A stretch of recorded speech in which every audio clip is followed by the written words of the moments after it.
Hey everybody, East Coast Reefer here. So another road trip today. Went to probably my favourite marine shop so far I've visited, which is Advanced Aquarium Consultancy, or AAC, in Harlow, Essex. About an hour and a half, 2 hour drive for me.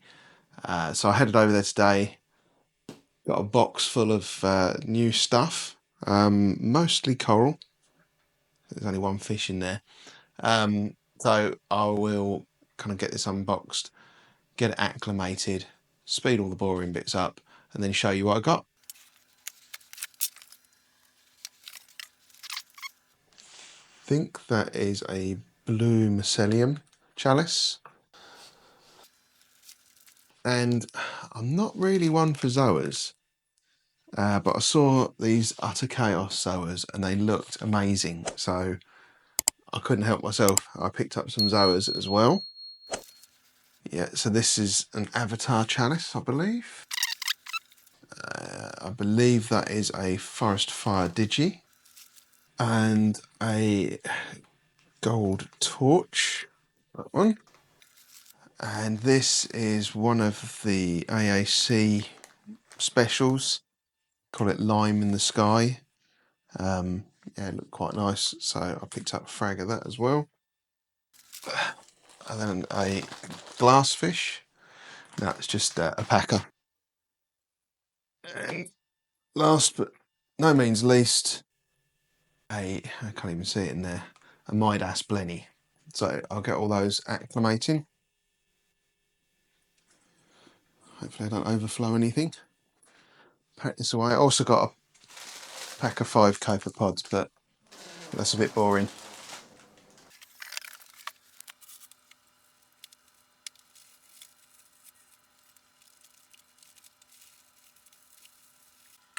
I'll cut some footage on my phone now. I've actually got a Nudi on the front of my tank.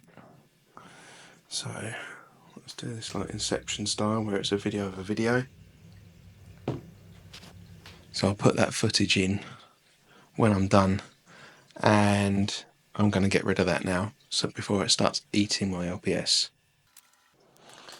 So I'm going to get some of these corals out now, stick them in this tub here, put a bit of dip in with them as well, and get them dipped so that they can go in the tank without transferring anything like that nudibranch in with them, just in case. I know AAC, they dip everything.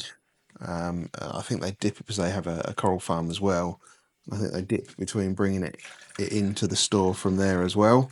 But better to be safe than sorry. Better to dip it one too many times than one too few. So let's get some of these in.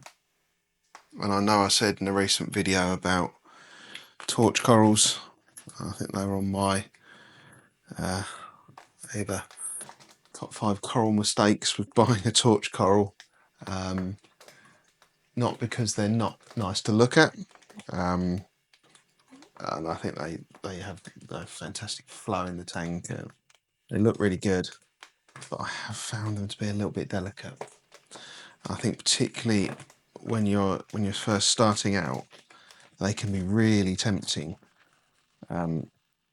And yeah, they're not cheap. It's fine if they're like a £10, £15, even a £20 frag, then yeah, you don't mind taking the chance. But when they're 70, 80, 100, £120, you don't want to be taking too many chances with them. So yeah, fragile but nice to look at.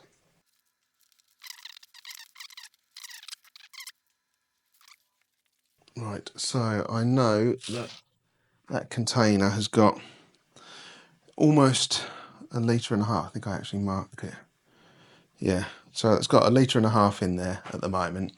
So I know I need a little over a catful of 2 little fishies revive, and that should do it. And then I'll swish it all around and make sure we get it to flow all through the little crevices in the coral, just to try and make sure we flush absolutely everything out.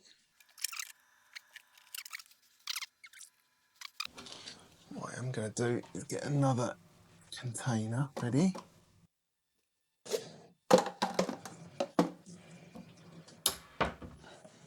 Put some tank water in that one, just to give them a little rinse off before I put those in the tank. And what I'll do is I'll put them straight in at the bottom, in the lowest part.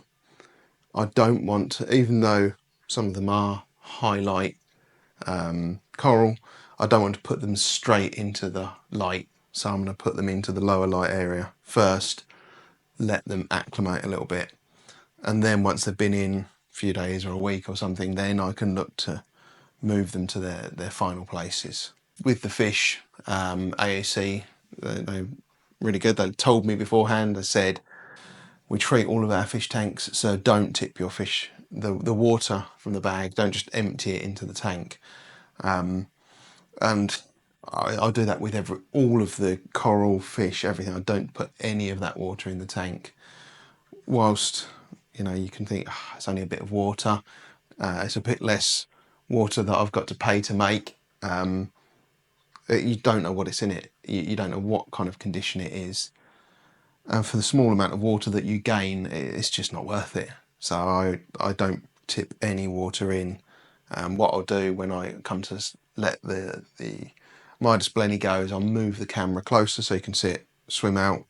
But what I tend to do is open the bag up, and then I'll get it in my hand and then move it into the tank.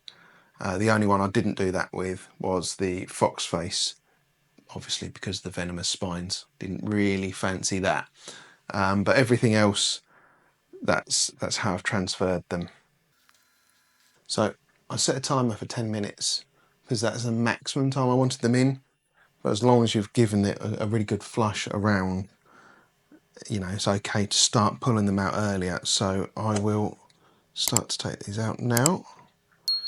Get the lime in the sky and just give that a little rinse in there. And stick that in the tank.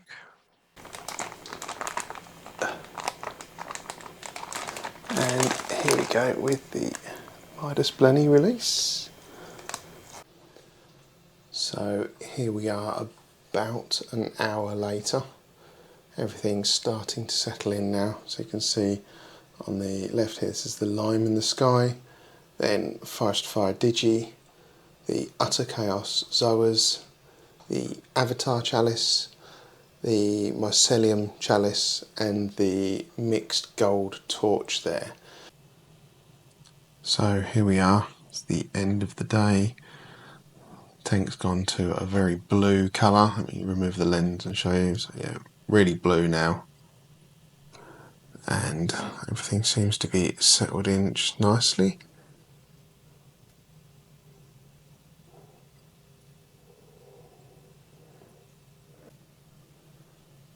And then we have the Midas blenny out as well. Looking lovely. I'm going to disappear again any second.